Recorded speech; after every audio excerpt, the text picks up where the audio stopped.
Let's talk about draft 1 edits. Draft 2 edits. Editing draft 2. Editing draft 1. Fudge.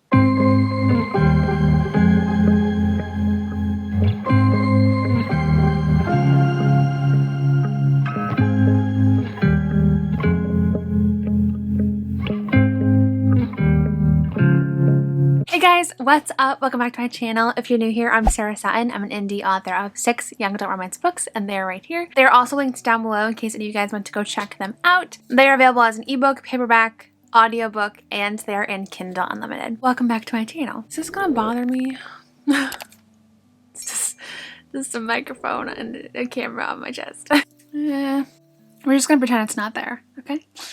In today's video, we're going to be talking, now that I've noticed it, I can't not see it, so we're just going to figure something out. In today's video, we're going to be talking about how I edit draft 1. Like, once I finish draft 1, how do I go back and how do I edit it? So I'm going to be talking about that today because I'm actually in the process of going back and editing draft 1 of book 1 that is going to be launching in August. And I haven't really talked much about it. I don't have a title.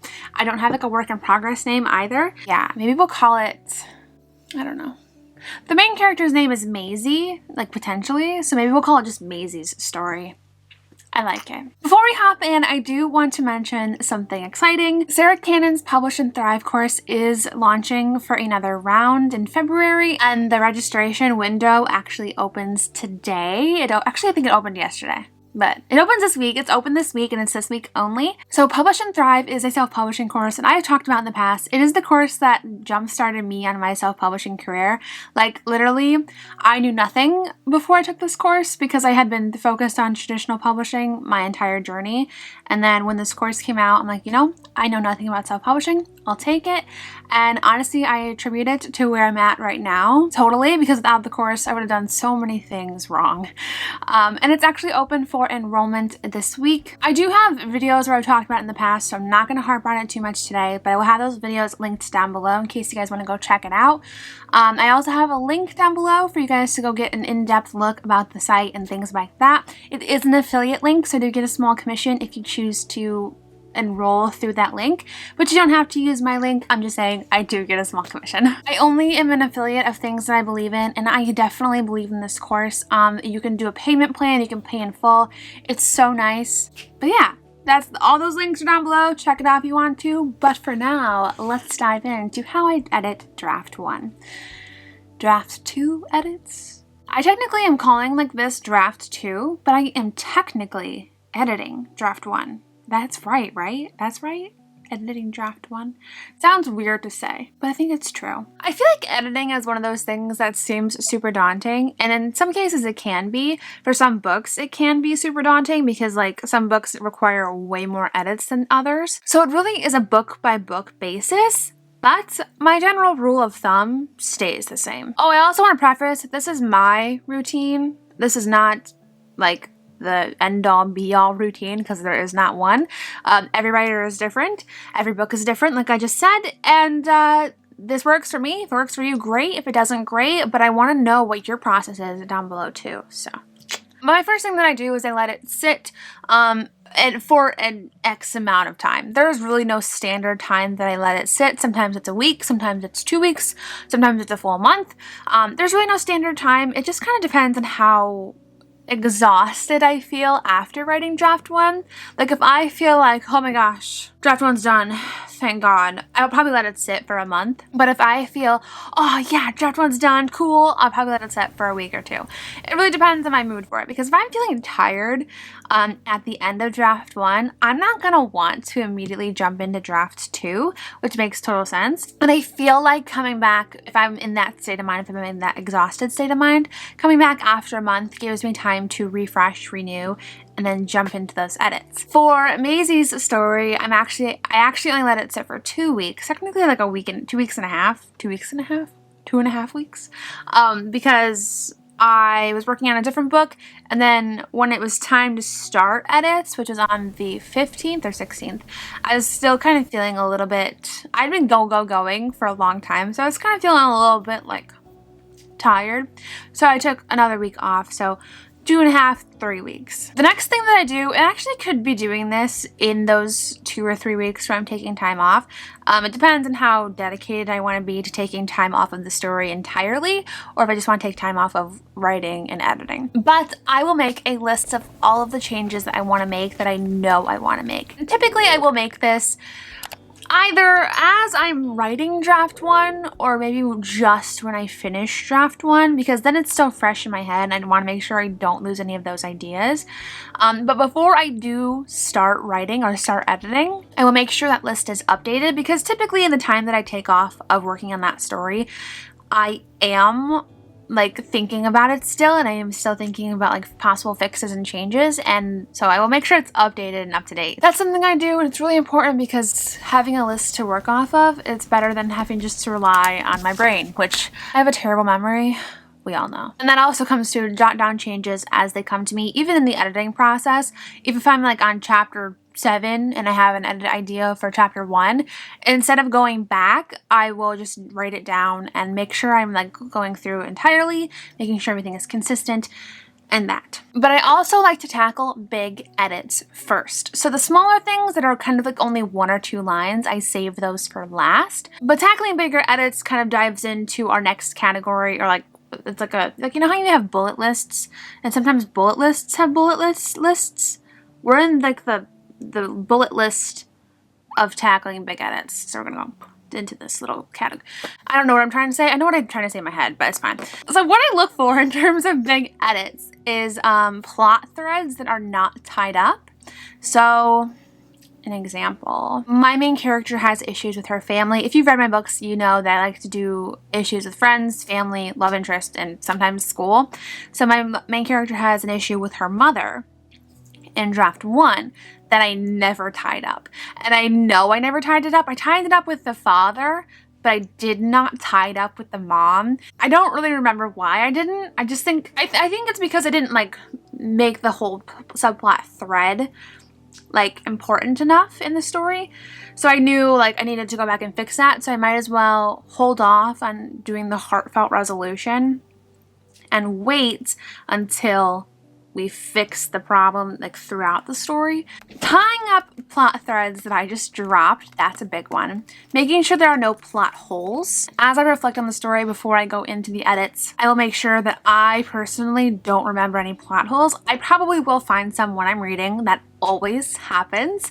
It always happens. It's so common. But plot holes is another thing that I tackle in the big edits. Character personalities is another big edit. So I have a well, I don't have a boyfriend, but my main character has a boyfriend in this book, and I was so wishy-washy with his character personality throughout the entire book because I had him thinking one way about something, and then he would flip-flop and think a different way and just kind of go back and forth, and it was very inconsistent. His character was very inconsistent. So a big edit would be to go through and make sure his character is consistent the entire way out, which means I have to dive deeper into his character and figure out his motivations, because you can say a character thinks one way, but you got to know why. They have to have a why, so when there's like push, like, oh, why does he think that way? You can say, oh, he thinks that way because of this. So yeah, that's me. That's a big edit, going back and fixing character inconsistencies and figuring out their why for what they believe in. Smaller edits would be like name changes. I had 4 M names in this story. Someone tell me why.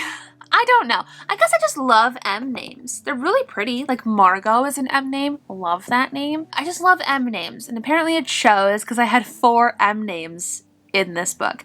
I was able to narrow it down to 2 and feels much better about that. So that's a smaller edit, name changes. Oddly enough, I also would say like setting changes is a smaller edit for me, because typically if I change a setting, the dialogue and everything else still kind of stays the same. So like, for example, I have a scene in my book where the characters are by a lake, and it happens, I think that scene happens twice. Like there's 2 lake scenes in there, and I want to take one of the lake scenes out and put them somewhere else.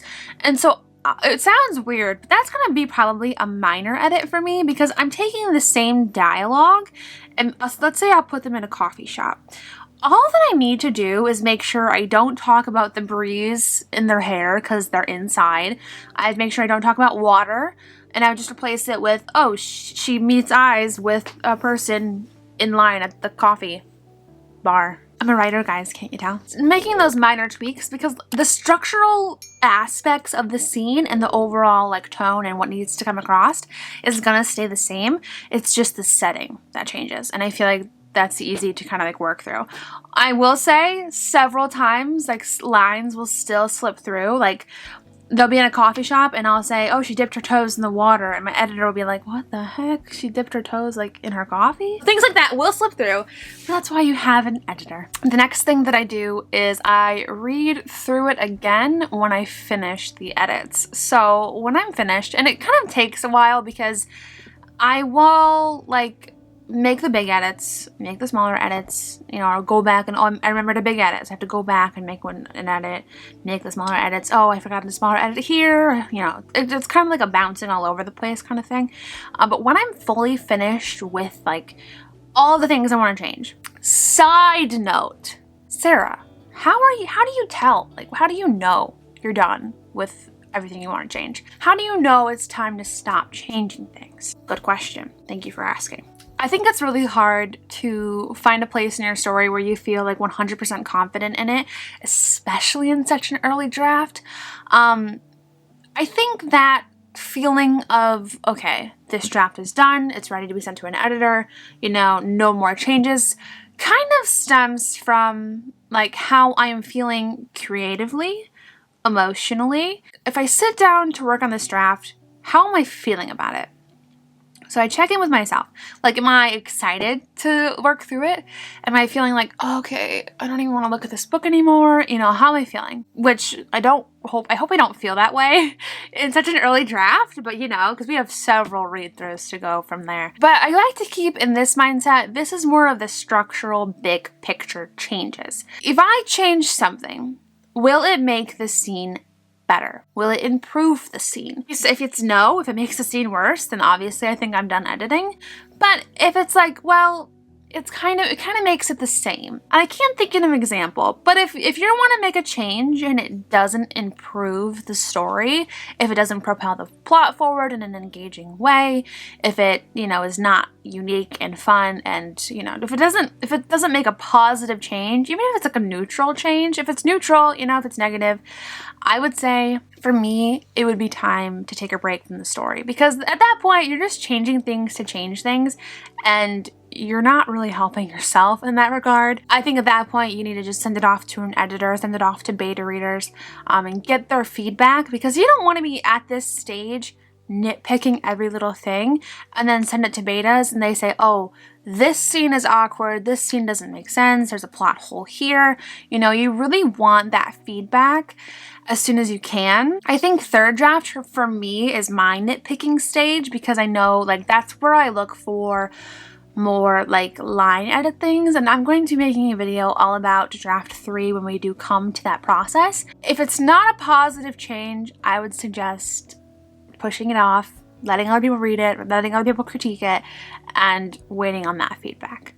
Jumping back in, once I'm finished with big picture edits, I do read through it, make sure I didn't miss anything, make sure there are no glaring plot holes, loose plot threads, and making sure I feel confident enough to send this story to beta readers or to editors. Before I send it off, I will do a spell check and a grammar check, because even though I tell betas not to really look at grammar or spelling, sometimes that does trip them up, and which is understandable because you get a manuscript and you're expecting, like, you know, it's understandable. So I do a quick little spell check and grammar check within Word, and it's so nice and helpful. And I make sure it's as pretty as possible that I can do without doing all the bells and whistles like pro writing aid and reading it out loud and things like that. And then once that's done, I send it to betas or editors. So when I say editors, this time I'm using developmental editors. So I'm going to be sending it to two actually. We've done two. Wild. 2 developmental editors, and to get their feedback and see where we can go from there. And then, you know, I take that book, I put it out of my mind entirely as best as I can, put it out of my mind, because I do not want to look at the story while somebody else is reading through it, because if I see something that is like, oh my gosh, this is horrible, I need to change it, I will get so stressed knowing that the beta or the developmental editor is reading something that I don't think is my best work. It's a draft, so of course it's not going to be your best work. But I do not like to look at anything once I've sent it off to people. It's just one of those things for me. I don't want to look at it, I don't want to think about it, and I try not to. It's so stressful when other people are reading your work. It's so stressful. But yeah, that is how I edit draft 1 of my books. That's kind of my essential process. It does change a little bit here and there with every book, but essentially that is my whole process. I hope you guys enjoyed this video. If you did, hit that thumbs up button. And if you wanted to see like how I edit draft 2 for draft 3, if you want to see that process, like how do I incorporate beta edits, and I know I've done a video like that in the past, but like if you want to see like an actual like let's go over it together kind of thing, let me know in the comments. Don't forget, Publish and Thrive is open for enrollment this round. The link is down below if you guys want to go check it out. And all the links to my videos where I talk about it is down below as well. Like I said, it is an amazing course and I believe in it 1000%. But I want you guys to look it up for yourselves. Thank you guys so much for watching today's video. I'm Sarah Sutton. I'm an indie author of 6 young adult romance books, and I'll see you guys next time. Bye!